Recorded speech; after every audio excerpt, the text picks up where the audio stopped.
Olá, olá, nosso amigo assinante do Master Juris, ou não assinante, futuro assinante possível. Você que está se preparando para o 22º exame de ordem, que vai rolar daqui a alguns meses, né, algumas semanas. Está com a gente nessa caminhada árdua rumo à vermelhinha, né, a carteirinha de inscrição na Ordem dos Advogados. Então hoje a gente vai falar aqui sobre processo civil, mais especificamente sobre procedimento, ou procedimento comum, como é chamado no novo CPC. Então, para introduzir a matéria, a gente tem que trazer, obviamente, o conceito. No caso, a gente tem dois conceitos. Um está um pouco ultrapassado, mas é bom trazer para vocês, e o outro mais moderno. Vamos aqui no slide do primeiro conceito de procedimento. Vamos lá, no começo aqui. Procedimento. Primeiro conceito. Encadeamento de atos processuais sucessivos com a finalidade de prestar a tutela jurisdicional. Esse é um conceito que já ficou um pouco antiquado porque nós temos um novo conceito de um jurista italiano, doutrinador, que ele até tinha como objeto principal de estudo dele o processo administrativo, que foi onde ele se aprofundou, mas ele também trabalhava com processo civil e criou esse conceito que eu vou colocar aqui agora para vocês, o conceito do Elio Fazzolari, o segundo conceito da doutrina italiana, que eu acho que coaduna melhor com as novas disposições do novo CPC, que trata da primazia, né, do julgamento de mérito, se bem que isso aí já estava no Código Antigo. Então, segundo o Elio Fazzolari, o procedimento é um conjunto de atos preparatórios voltados para a realização de um ato final. E qual que é esse ato final? São atos encadeados que vão levar a uma sentença, a uma decisão. Ou seja, ele busca a finalidade do processo, o resultado útil, a sentença, obviamente. E agora a gente vai aqui para os elementos estruturais. Isso aqui não está presente só no procedimento comum, só no novo CPC. Basicamente, todo procedimento tem esses elementos estruturais, que consiste na demanda, né, que é a petição inicial. A gente vai trabalhar de forma um pouco mais pormenorizada um pouco mais à frente. A citação, né, que tem um condão de trazer o réu, o demandado para o processo, né? E a resposta do réu, que é mais comumente a contestação, e a instrução, que envolve duas fases, né? A fase saneadora, né, de saneamento do processo, e a produção de provas. A saneadora é, por exemplo, quando o réu alega algum fato impeditivo ou modificativo da relação processual. Antes de dar sentença, o juiz vai ter que despachar, tratar desses temas que o autor trouxe, que o réu, no caso, melhor dizendo, trouxe para o processo. Isso aí vocês vão ver lá depois do 347 no novo CPC, que trata dessa fase saneadora. E tem a fase decisória, né, que é a sentença propriamente, que é quando o juiz, né, tendo o caso concreto, né, fazendo aquele silogismo entre o ordenamento jurídico, entre a regra, né, a norma, que é geral e abstrata, ele amolda essa norma, essa regra para o caso concreto, que envolve as partes, já que sendo a norma abstrata, né, geral e abstrata. Ele tem que fazer a lei entre as partes. A sentença é basicamente isso. É um silogismo entre a premissa maior, que é o ordenamento jurídico, e a premissa menor, que no caso a situação concreta, a lide, a demanda que foi levada ao conhecimento do Poder Judiciário. Mas eu quis dar um salto aqui pedagógico, porque se eu fosse seguir linearmente, provavelmente eu não chegaria nessa parte da contestação, que é muito importante, é bastante cobrada, bastante visada pelo teu examinador, né, pela FGV, que organiza as provas do exame de ordem desde 2010, foi quando unificou e tudo mais. Então vamos falar da contestação, que é a forma mais comum de resposta do réu, que está no artigo 335 do CPC de 2015. O réu poderá oferecer contestação por petição no prazo de 15 dias, cujo termo inicial será a data 1. Da audiência de conciliação ou de mediação, ou da última sessão de conciliação, quando qualquer parte não comparecer ou comparecendo não houver autocomposição. Ou seja, ele só vai levar a resposta dele, a contestação dele, depois de realizada essa audiência de mediação e conciliação. Vamos trazer algumas diferenças diferenciar o que é a mediação e o que é a conciliação. Mediação, o mediador ele tem uma postura menos ativa no desenvolver da sessão. Ele tenta reestabelecer o diálogo entre as partes. Tenta trazer um novo entendimento para que as próprias partes, nessa condição, tentem, ou ao menos chegar a um acordo, a um termo, para o problema que eles estão lidando. Já o conciliador, ele trata de um problema já concreto e que não necessariamente há uma falha de comunicação entre as partes, há uma oposição mais dura. E sim, e bem como ele também tem um poder maior de... Ele tem digamos assim, é um pressuposto do conciliador poder encontrar uma solução para a lide. Ele sugere uma sugestão, ele tenta chegar sempre a uma solução razoável para o problema, diferente do mediador que, como eu disse, ele faz um meio de campo para que as próprias partes cheguem a um consenso, tentem chegar a um termo para resolver aquele processo. Então, se a gente voltar ali nos elementos estruturais, volta aí, William, fazer um favor. Então, dá para a gente colocar a audiência entre a citação e a resposta, a audiência de mediação e conciliação, porque a resposta é posterior a ela, vem após ela.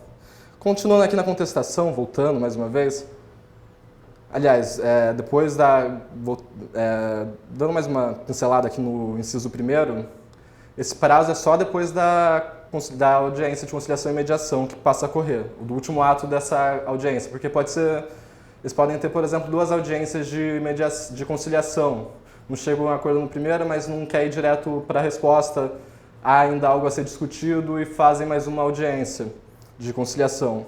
Só depois disso, e quando não há uma autocomposição, né, quando as partes não chegam a um consenso, é que vai ser levado essa resposta do réu, essa contestação. E o que o réu tem que colocar nessa contestação dele? Vamos ler aqui o artigo 336 do novo CPC, ou do CPC de 2015, né, que já não é tão novo, né, a gente já está em 2017. Artigo 336. Incumbe ao réu alegar na contestação toda a matéria de defesa, expondo as razões de fato e de direito com que impugna o pedido do autor e especificando as provas que pretende produzir. Essa parte toda a matéria de defesa é muito importante, por isso eu pus até um negrito aqui. Não sei se vocês lembram dos estudos da faculdade de vocês do princípio da eventualidade. Ou seja, tudo que o réu puder alegar na sua contestação, ele tem que fazer. Ele não pode se prender a uma única tese, porque se prendendo apenas a uma única tese, ele corre o risco de o juiz não acatar essa tese, não receber essa tese, não acolher essa tese e, por outro lado, todos os pedidos do autor serão procedentes, né? Então, igual eles falam, tem até um termo em latim, né? Você tem que argumentar, é o ad argumento tantum, mesmo que seja só para argumentar. Por exemplo, alguém entra com uma ação contra você falando que você deve, sei lá, 30 mil reais. Você não pode só falar, não, esse débito não existe, nunca existiu, e é isso, e acabou. Se o juiz entender o contrário, que ele existiu, a tua tese já foi por água abaixo, né? Ou seja, nessa situação você tem que falar, não, esse débito não existe, e ainda que existisse, como o próprio autor, vamos criar uma situação hipotética aqui, como o próprio autor falou, ele é de 10 anos atrás, então ainda que exista, ele está prescrito ou já decaiu. Então você tem que sempre buscar argumentar o máximo possível dentro da contestação, porque ela bem dizer, ela é a sua única oportunidade de trazer as matérias de direito, de defesa dentro do processo. Ela é, em regra, a única forma, mas tem uma exceção que a gente vai ler agora no artigo 342, que é quando admite-se novas alegações após a contestação. Artigo 342. Depois da contestação, só é lícito ao réu deduzir novas alegações quando 1. Relativos a direito ou a fatos pervenientes, ou seja, quando da contestação dele, ele não tinha conhecimento desses fatos, eles ainda não tinham acontecido, né? E vamos supor que esse fato trouxe consequência para o processo, nesse caso ele pode alegar, ele pode deduzir essas novas alegações. E 2, inciso 2, né? Competir ao juiz conhecer delas de ofício. Um exemplo é a incompetência absoluta. Ele pode, a qualquer momento do processo, alegar, deduzir essa alegação de que o juiz é incompetente, absolutamente incompetente. E 3, por expressa autorização legal, puderem ser formuladas em qualquer tempo e grau de jurisdição, quando há alguma previsão de alguma matéria que possa ser alegada após a contestação. Como eu falei, um exemplo aqui também é a própria incompetência absoluta, né? Que existe um dispositivo no CPC que fala que pode ser alegado a qualquer tempo tal incompetência. Continuando aqui, artigo 337, isso já caiu no exame de ordem, tem uma questão um pouco mais à frente, caiu na reaplicação da prova da Bahia. Não sei se vocês lembram do incidente que teve lá, que cancelaram a prova, né? Que o sujeito, que muito provavelmente não conhecia o Master OAB, né? Ele já havia reprovado algumas vezes, aí ele ficou muito estressado com o examinador e encheu a cintura dele de bala de gengibre. E falou que eram bombas, e isso aí gerou o maior fuzuê lá no dia da aplicação, no local de aplicação, e acabou se cancelando a prova em toda Salvador, em toda a Bahia. Então, incumbe ao réu, antes de discutir o mérito, alegar. Isso tudo na própria contestação, né, que traz toda a matéria de defesa. 1. Inexistência ou nulidade de citação. 2. Incompetência absoluta e relativa.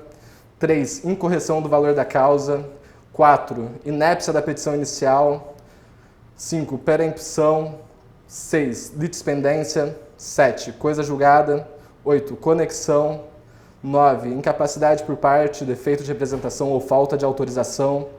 10. Convenção de arbitragem. 11. Ausência de legitimidade ou de interesse processual. 12. Falta de caução ou de outra prestação que a lei exige como preliminar. 13. Indevida concessão do benefício de gratuidade de justiça. E aqui a gente chegou na questão que eu falei, né, que foi colocada na reaplicação do 20º exame de ordem na Bahia. Então vamos ler o problema e tentar responder com base no que a gente viu aqui até agora.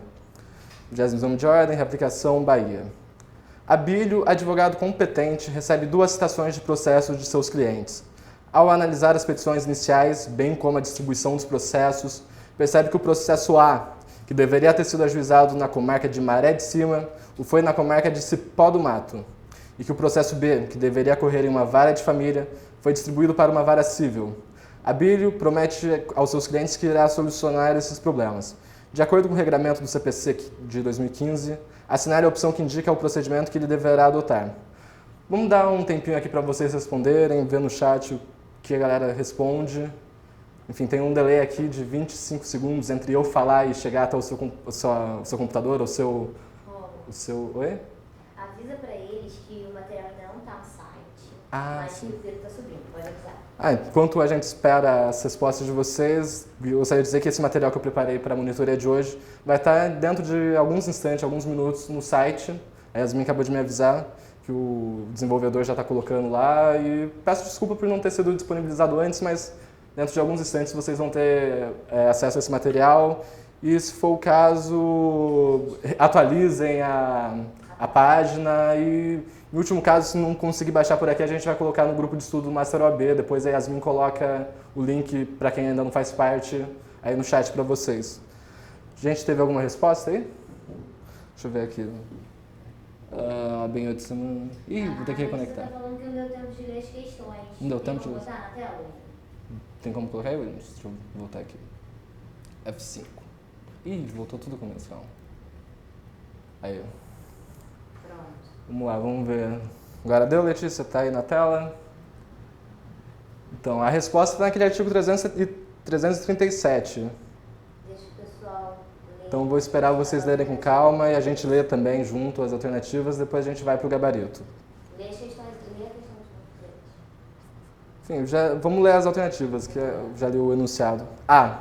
O Abílio, o advogado, deverá acrescentar uma preliminar de competência na contestação em ambos os casos.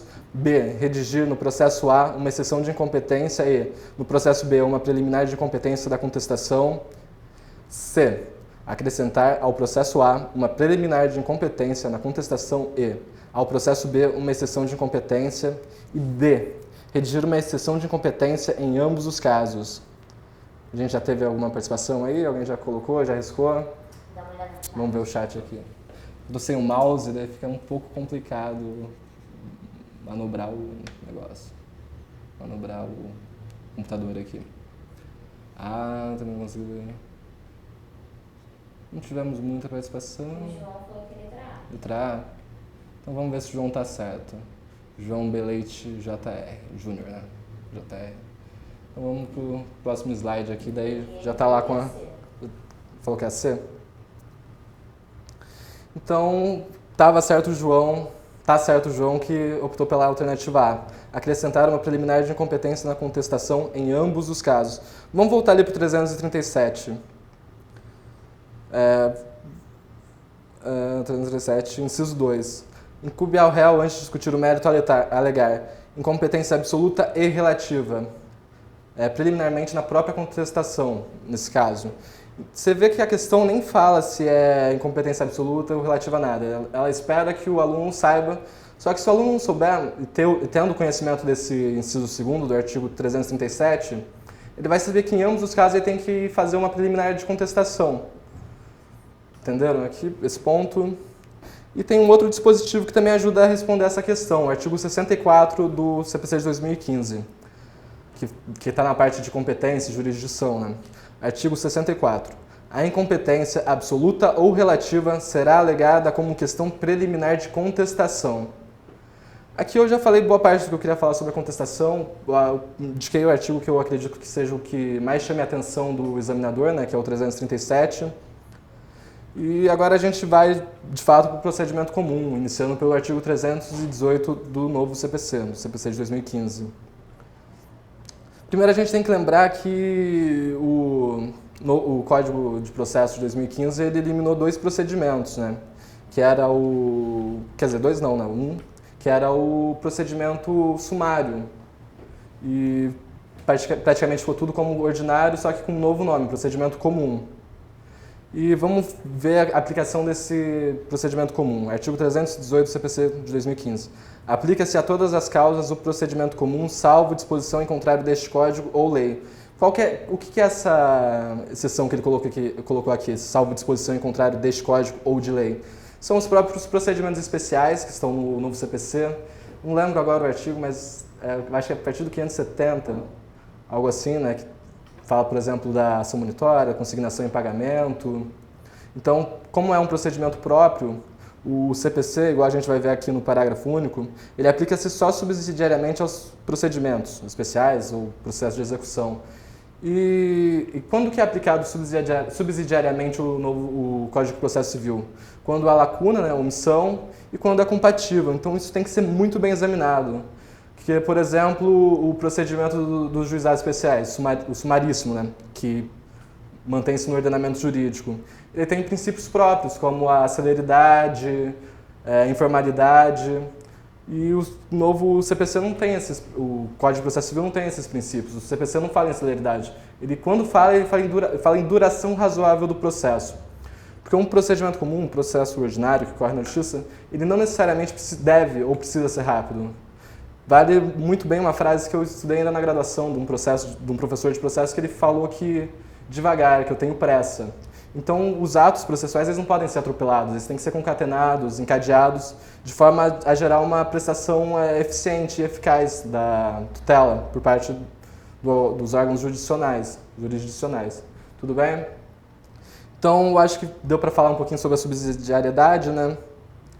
E que é só aplicada quando dentro do microsistema ou do diploma que você está trabalhando não tem uma solução e é compatível, né? Não sendo incompatível, você não aplica o Código de Processo Civil em hipótese nenhuma. Você deixa ele para lá e arruma um outro jeito de fazer a integração nessa parte que houve omissão. E aqui a gente tem uma regra de transição, que é o chamado direito processual intertemporal, né? Está no artigo 1046 do CPC de 2015. Vamos ler o artigo aqui. Ao entrar em vigor este Código, suas disposições se aplicarão desde logo aos processos pendentes, ficando revogada a Lei nº 5.869, de 11 de janeiro de 1973. Isso aqui ele fala, o alvo desse artigo aqui, desse caput, é o rito ordinário, o procedimento ordinário, né, que aí passou a seguir como o procedimento comum. Só que, todavia, no entanto, porém, os procedimentos que estavam em andamento pelo rito sumário ou os procedimentos especiais que foram excluídos, né, do novo Código de Processo, eles ainda continuam seguindo a ordem, a lógica processual do Código anterior, até que sejam sentenciados. Então vamos ler aqui o parágrafo 1º. As disposições da Lei nº 5.869, de 11 de janeiro de 73, ou CPC de 73, né, relativas ao procedimento sumário e aos procedimentos especiais que forem revogadas, aplicar-se-ão às ações propostas e não sentenciadas até o início da vigência desse Código. Então, o novo CPC é um passado, né? Já é passado, mas não é um passado tão distante. Ainda é aplicado nesses procedimentos de rito sumário ou de procedimentos especiais que foram retirados do código, os que estavam em andamento. Você que está se formando agora, que vai tirar a carteirinha, provavelmente você não vai ter muita necessidade de trabalhar com o antigo CPC. Mas para quem já era advogado e tinha processos em andamento desses ritos, essa é uma regra bastante importante. Vamos fazer aqui uma análise dos elementos estruturais do procedimento, que é a demanda, né? A demanda é aquilo que você coloca na petição inicial. Pode pôr o slide aí, por favor, William? Demanda é a materialização do direito de ação, que se manifesta no mundo dos fatos através da petição inicial. Então você deve lembrar do seu professor falando que a demanda e a petição inicial, eles fazem uma relação de conteúdo e forma. O conteúdo é a demanda, né, aquilo que você quer levar ao conhecimento do juiz, e a forma é a petição inicial, é o documento que você vai fazer o protocolo lá no juizado, na vara, no fórum competente. Então há uma relação de conteúdo e forma entre a demanda e a petição. Aqui eu acho que está bem tranquilo, né? E as funções da petição inicial. Apresentar a pretensão do autor ao Estado juiz. Vocês devem se lembrar que a jurisdição é inerte, ela não atua por impulso próprio. O juiz ele não vê você discutindo com o teu vizinho e vai lá tentar resolver a questão, né? Ele não vai chegar lá no deixa disso.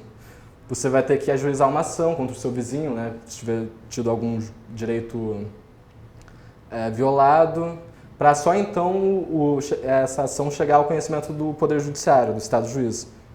E vale lembrar de um princípio constitucional da inafastabilidade ou indeclinabilidade da jurisdição, que está no artigo 5º, inciso 35. A lei não excluirá da apreciação do Poder Judiciário lesão ou ameaça a direito. Ou seja, houve a lesão ou mesmo ameaça ao direito, você pode cobrar providências do Poder Judiciário, você pode ajuizar uma ação.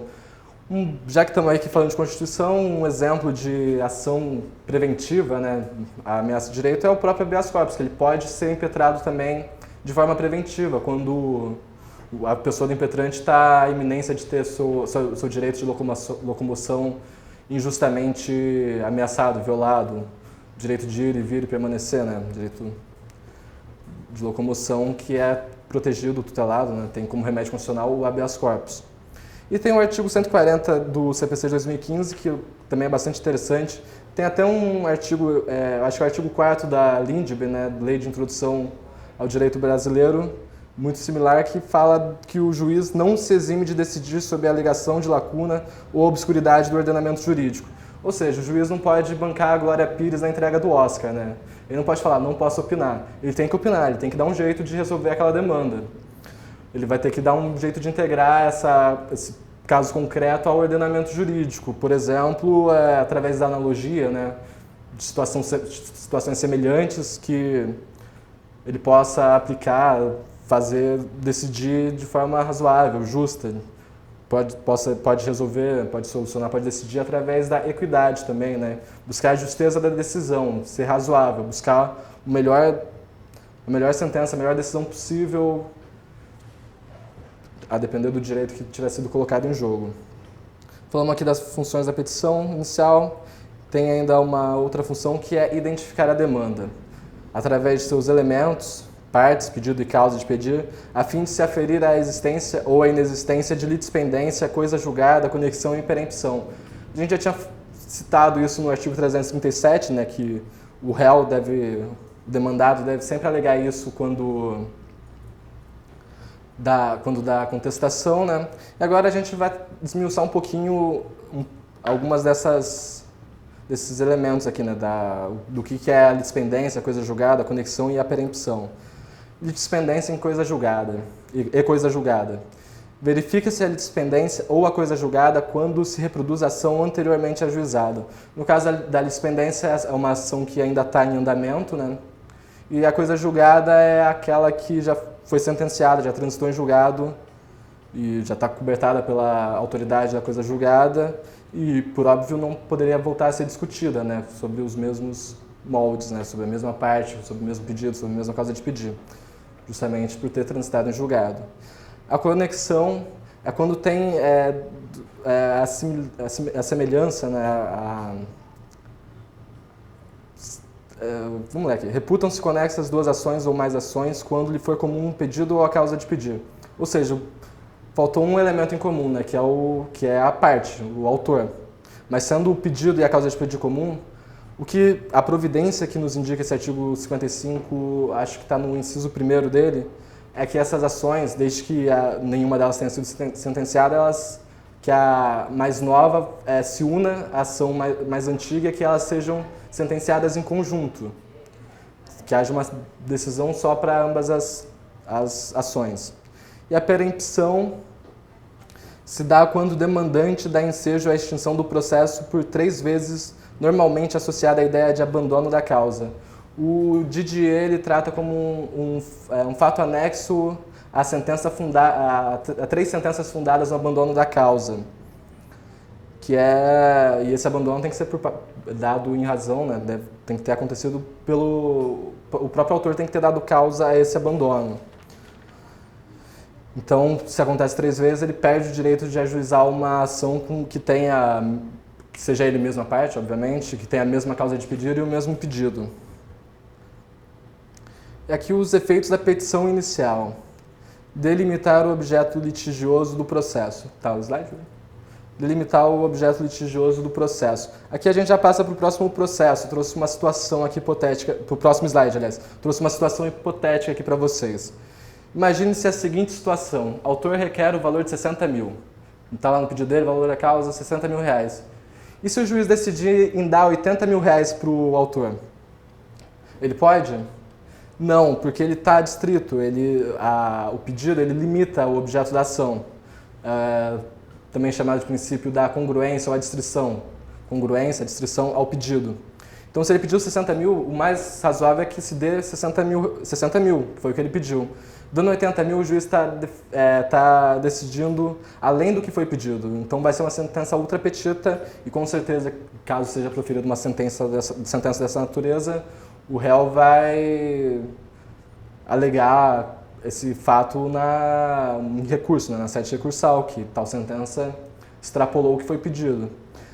E se o autor pediu lá 60 mil reais e o juiz dá uma bicicleta para ele? Pode? Obviamente que também não, né? Ele está adstrito e tem que ter congruência ao que foi pedido. Se ele dá uma bicicleta, então essa sentença será extra petita, ela está fora do pedido. Ela é diferente daquilo que foi pedido, é diverso daquilo que foi pedido. E se o juiz der 35 mil reais? Daí eu deixei uma interrogação aí. Porque vamos desenhar um pouco mais essa situação hipotética. Por exemplo, se houve cumulação de pedidos. O autor pediu 35 mil reais a título de danos morais e 25 a título de danos materiais. E o juiz não deixou nenhuma omissão, ele analisou todos os pedidos, só que ele só considerou procedente o pedido de indenização por danos morais. Então, não há nenhum erro nessa sentença, nessa situação hipotética. Ele poderia, não tendo omissão, né, ele poderia decidir aquém daquilo que foi pedido, né, no caso aqui do nosso exemplo, no caso de pedidos cumulativos, né, mais de um pedido dentro da mesma ação. Agora, se teve esses 2 pedidos e o que houve foi de fato uma omissão em relação a um dos pedidos, né, aí a sentença será citra petita, vou até escrever aqui, já que não está no slide. Citra, ou também chamado de infra petita. As 2 expressões dizem respeito a uma sentença que foi inferior àquilo que foi pedido. No caso que eu falei aqui de haver omissão, de não ter sido apreciado todos os pedidos. Ele pode decidir aquém daquilo que foi pedido, caso não haja omissão, né, em relação a nenhum dos pedidos e, no caso, seja parcial a procedência do pedido. Só um dos pedidos seja procedente. Foi aquele primeiro exemplo. E ele também auxilia, um dos efeitos da petição inicial também é auxiliar na identificação de litispendência, coisa julgada, perempção e conexão. Isso que a gente falou ali atrás e acredito que não haja razão para a gente voltar a esse tópico. Auxiliar na identificação da competência para o julgamento da causa. Por exemplo, se você está ajuizando uma ação para cobrar alimento, você separou do seu marido e quer a pensão, né, do seu filho, do filho que você tem com ele.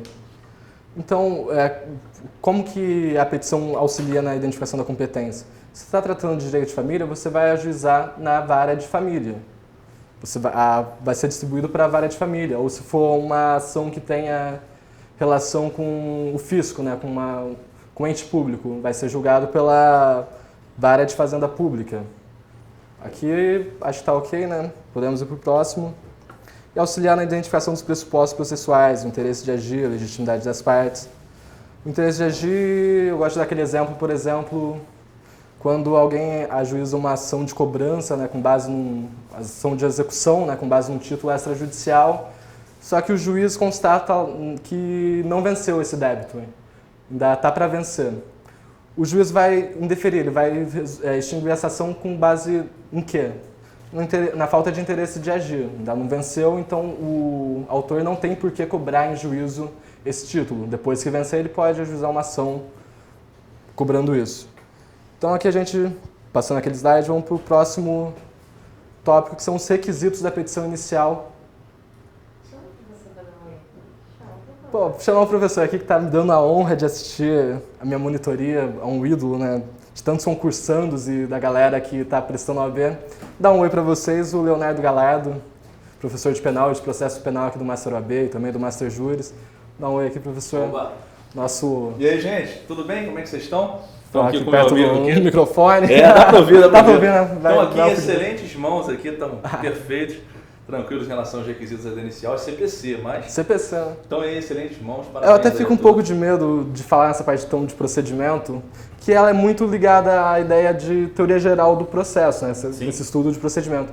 Só que, por exemplo, o Auri Lopes Júnior, ele não gosta de misturar as coisas, né? Qual a sua posição quanto a isso? Ele não gosta ele não acredita numa teoria geral do processo universal, que vale para o processo civil e para o processo penal. Então vamos aproveitar aqui que o Leonardo Galardo está aqui, vamos ver a opinião dele sobre isso. É a opinião pessoal, eu acho que sim, que existe uma teoria geral do processo que vale para ambos. Eu acredito... tem que chegar para cá. Chegar aqui, é a opinião pessoal, mas para mim existe sim uma teoria geral do processo que vale para ambos. Essa mudança, por exemplo, que você tem agora, claro, um requisito outro, a possibilidade jurídica do pedido, que muda, por exemplo, em relação ao processo civil, mas que não muda em relação ao processo penal, tem as suas alterações, mas para mim o processo é um só, a teoria geral é a mesma, apesar de um mexer com liberdade, outro mexer em regra com patrimônio. Perfeito. Tá bom? Espero que tenham gostado da participação aqui do professor. Claro. Tô por aí. E vai que senão eles vão pedir para você ficar e vão falar para eu sair daqui. Beijo. Enfim, a aula do Leonardo Galardo, qual que é a próxima aqui do OAB em 8 semanas? Já para avisar, tem... Hoje é Alexandre Flash. Hoje é o Flecha, né, depois, que é um monstro do processo civil, né, um cara, assim, fantástico. 8h15. Que até me sinto um pouco abusado aqui de abrir a aula do Flecha, né, de fazer a monitoria. Já pega o gancho, já avisa o que a gente tem no site, fala da nossa promoção. Sim, já que a gente deu uma descansada aqui, já deu saímos um pouquinho do assunto, então a gente vai começar falando do plano, né, do Master OAB, que está sendo vendido agora, que é o plano bimestral. São 2 meses, ou seja, dá para você estudar até a data da realização do seu exame de ordem, por 2 parcelas, 2 mensalidades de R$ 69,90. Deixa eu até escrever aqui, ó. Apagar isso aqui. Tem um apagador aqui? Tem.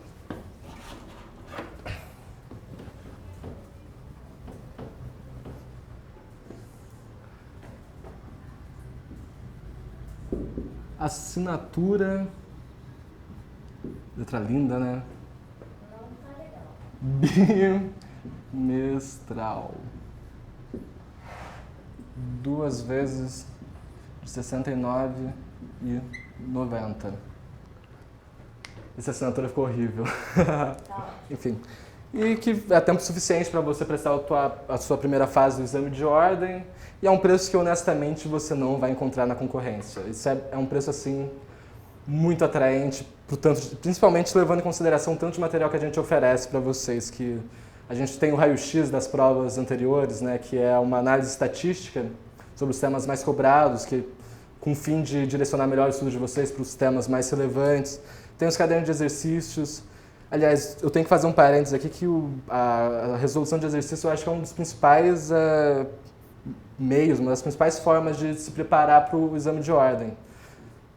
Claro, tem que aliar isso com o conteúdo teórico, mas eu particularmente quando eu fiz o 20º exame, eu fiz muita questão, até porque não existia Master OAB ainda, né? Eu estava aqui desde o comecinho, né? Igual brinco, desde quando tudo ainda era mato, né? E eu via as coisas, eu estudava pelo que eu fazia, né? Eu tinha que estudar para produzir material para cá, né? Eu fiz vários resumos de processo de trabalho, consumidor, fiz direitos humanos. Isso foi muito importante para a minha preparação, mas eu também fiz todos os exercícios, eu busquei fazer todos os exercícios dos últimos 5 anos. Claro que excluindo os que estavam desatualizados ou que questões anuladas. E eu acredito que isso fez grande diferença, porque não é exatamente a resolução de questões não é só para testar, só para saber o quão bom, quão alto está o seu nível de preparação. Eu acredito que se você for fazendo de forma perene, aos poucos, sabe, pega 20, 30, depois faz 40 questões por dia, você não vai só testar, mas como você vai evoluir. Você vai crescer o teu desempenho dentro dessas questões objetivas, até porque a OAB tem essa tradição de fazer questões muito semelhantes, né? De cobrar temas muito próximos, né? Sempre cobrar os mesmos temas. Então, ainda que você tenha uma prova como foi o 21º que eu vi, acho que foi massacrante, foi bem difícil, mesmo que tenha uma prova muito difícil, que o 22º tenha um nível muito elevado, eu tenho certeza que se você conseguir fazer um bom número de questões, investir também nessa parte das questões, você tem grandes chances de lograr êxito, de conseguir tua aprovação. E aí a gente começa a falar futuramente da segunda fase, quando você já estiver lá. Vai ser lançado em breve. Faz tempo que eu estou falando isso, mas tá para acontecer, já devo deixar isso em suspenso, deixar isso no ar, porque fiquem atentos às nossas redes, ao nosso site, que acredito que no futuro muito próximo você tenha novidades. Voltar aqui para os requisitos da petição inicial. Esses requisitos eles não estão restritos tão somente às disposições do 319. Dizem que há 3 tipos de requisitos da petição inicial e a gente vai falar de todos eles aqui nos próximos 20 minutos, que é o tempo que a gente ainda tem. 10? Sério, assim, não era uma hora, né? Ok, enfim, vamos tentar fazer o possível aqui, passar tudo e caso eu não consiga, no pior das hipóteses, sobra um material interessante que lá vai estar sendo tratado esses requisitos da petição inicial. Então vamos aos requisitos de modo, de forma. A petição é um ato escrito. Devo dizer que tem exceção. Por exemplo, nas causas abaixo de 20 salários mínimos no juizados especiais, você pode chegar lá na secretaria do juizado, falar lá com o chefe da secretaria, algum servidor, falar para ele a demanda, só que ainda assim, de alguma forma, será escrito, né? Porque ele vai reduzir isso a termo, ele vai passar a fazer uma petição e iniciar um processo para você. Enfim, é ato escrito, mas esse ato escrito tem algumas exceções. Utilização do vernáculo, né, que é a língua portuguesa. Isso tinha expresso no antigo CPC, não tem expresso no novo, mas, enfim, a gente está no Brasil, né? Os juízes são brasileiros, você é brasileiro.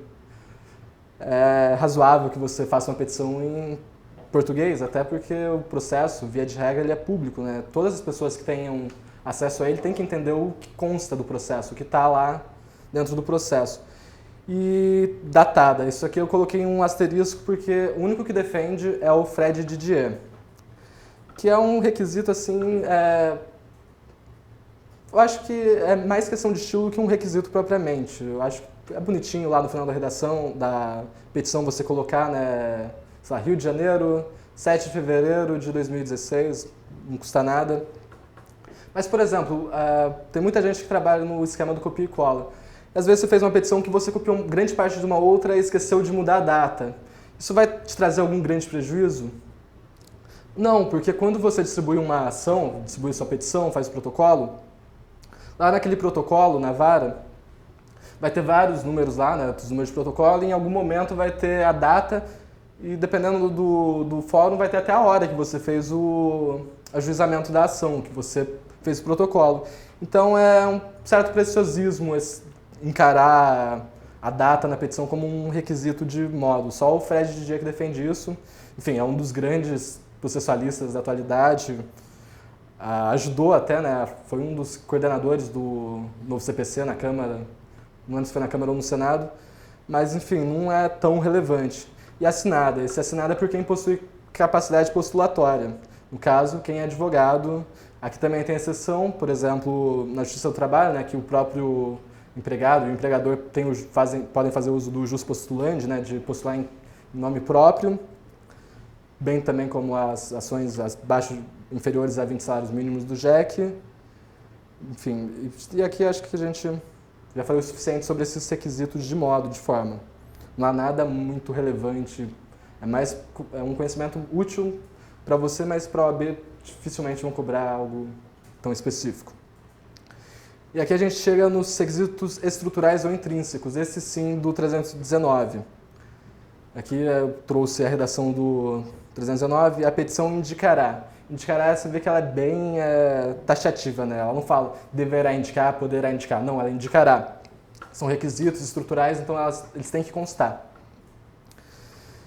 Inciso 1º, o juízo a que é dirigida. Aqui teve uma mudança técnica em relação ao código anterior, né, que falava ao juiz ou tribunal a que é dirigida. Tirou um pouco da pessoalidade, mas é muito mais técnica do que qualquer coisa essa alteração.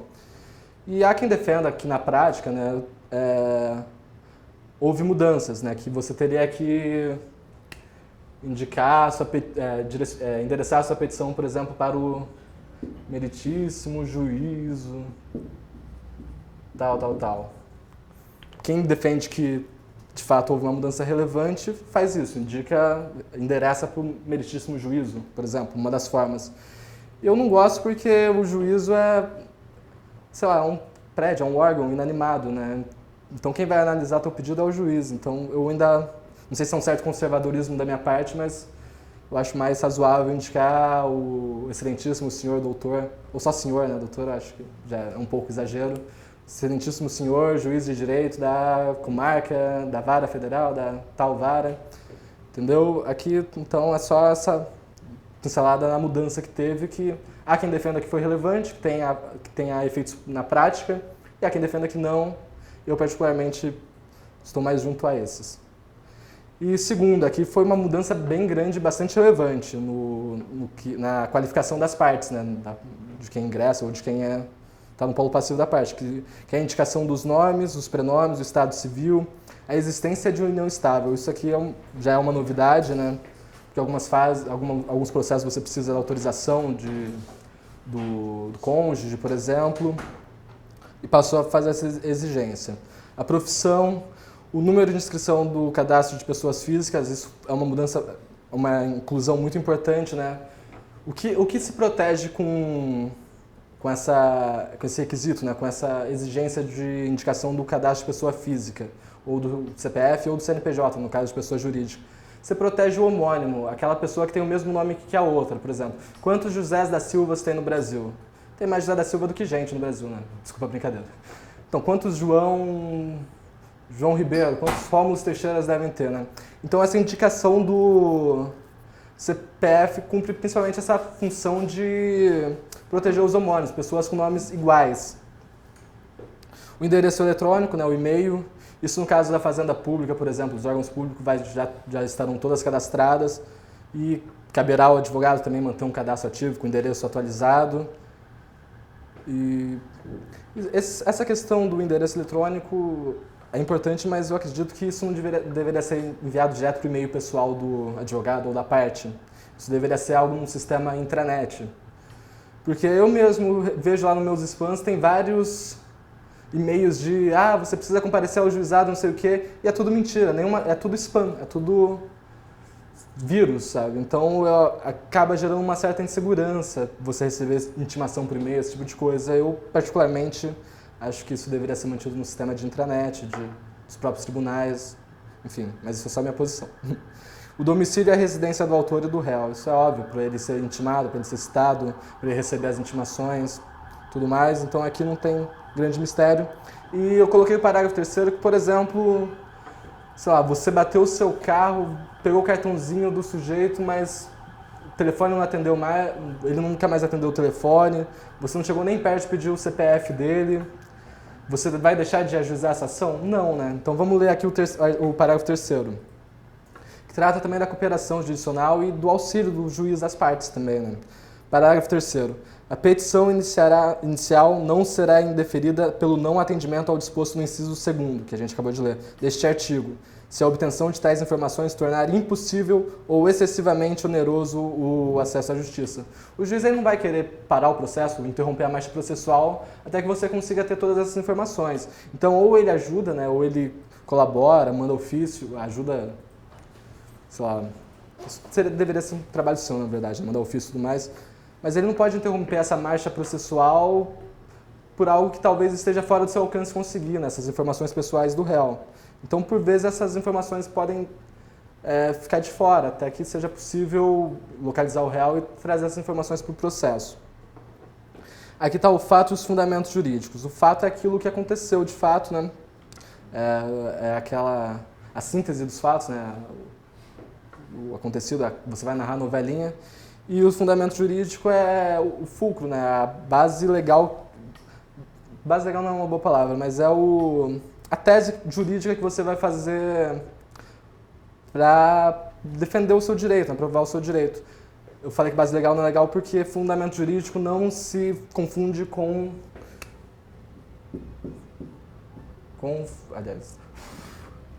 não se confunde com fundamento legal.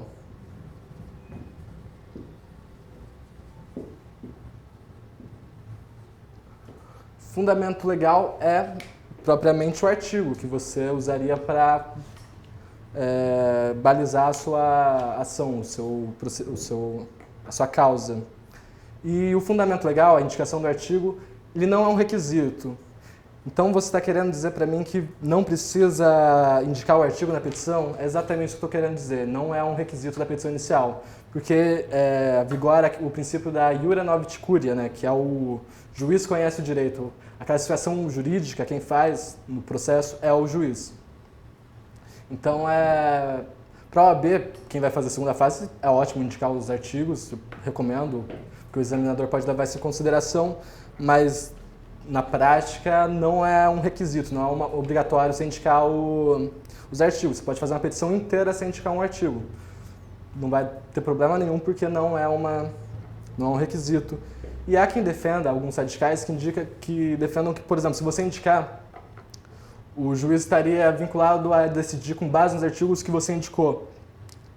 E se você indicar errado, aí temos um grande problema, né? Então essa posição, tanto quanto radical, não acredito que é minoritária, não é uma posição interessante para levar para a prova, mas já que estamos aqui falando sobre isso, a informação nunca é demais, né?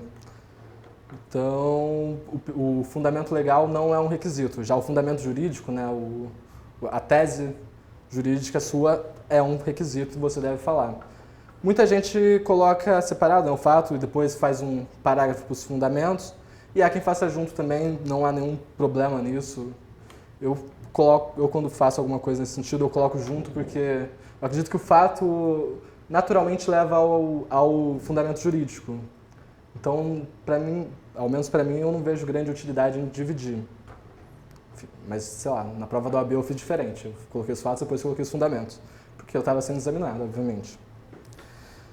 Aqui o pedido com as suas especificações, artigo 322 e seguintes, o valor da causa, que você vai poder trabalhar também no 291 a 293, isso, sendo requisito, tudo isso tem que constar. Vai ser o pedido, o que você pediu. Vai ser o pedido que vai levar o juiz a tomar determinadas providências, né? As provas com que o autor pretende demonstrar a verdade dos fatos alegados, a opção do autor pela realização ou não de audiência de conciliação ou de mediação. Então vamos aqui para o último slide, nós já está esgotando, né, que são os requisitos extrínsecos, requisitos de fora. Recebem este nome porque estão fora da petição inicial, são os documentos a que se refere o artigo 320 do CPC de 2015. Vou ler aqui o artigo. A petição inicial será instruída com os documentos indispensáveis à propositura da ação. Na doutrina, esses documentos são analisados sob 2 óticas distintas, eu trouxe aqui para vocês. Os documentos substanciais, a própria lei exige. Voltando aqui para, por exemplo, uma execução de título extrajudicial. Você vai ter que instruir essa petição com o título extrajudicial, seja um cheque, seja uma certidão de dívida ativa, uma nota promissória. Então, a própria lei exige esse documento, né? É um requisito extrínseco que a própria lei exige. E os documentos fundamentais, né? Que devem estar presentes no processo, pois respaldam um pedido formulado na petição inicial. São estes documentos que o autor faz menção na causa de pedir. Exemplo, contrato objeto de inadimplemento, estatuto objeto de violação. É qualquer documento que ele queira trazer e que não necessariamente seja exigido pela lei. Enfim, eu espero ter ajudado, situado vocês dentro do que é o procedimento. Muito do que eu falei aqui, igual eu estava conversando com o Galardo, está dentro daquela ideia de teoria geral do processo, então é válido não só para o processo civil, mas para o processo de trabalho, principalmente aquela estrutura, né, a estrutura dos elementos, que é a demanda, a citação, resposta, a instrução e a sentença. Isso, qualquer procedimento vai ter esse tipo de estrutura. De uma forma ou de outra, essas estruturas estarão presentes. E a partir daqui fica aquele convite para estudar um dos temas mais cobrados na OAB, né? A gente já falou de vários artigos relativos a ele, que é o procedimento, né? Que está a partir do 318. Quem sabe estudar também os procedimentos especiais, que são menos visados pela OAB, mas vez ou outra ela cobra. E terminamos aqui, ainda vamos ter alguns outros encontros pela frente, espero ter sido útil. Que você esteja agora, depois dessa monitoria, um pouquinho mais perto da sua carteirinha. E é isso. Um grande abraço, uma boa noite. 8h15 aula com Alexandre Fresh, o nosso grande mestre aqui de processo. Enquanto isso, você pode ver a aula no Master AB, você que é assinante, estuda, relê o slide. Enfim, faça o que quiser. 8h15 estamos aqui de volta. Grande abraço, beijo. Até a próxima. Tchau, tchau.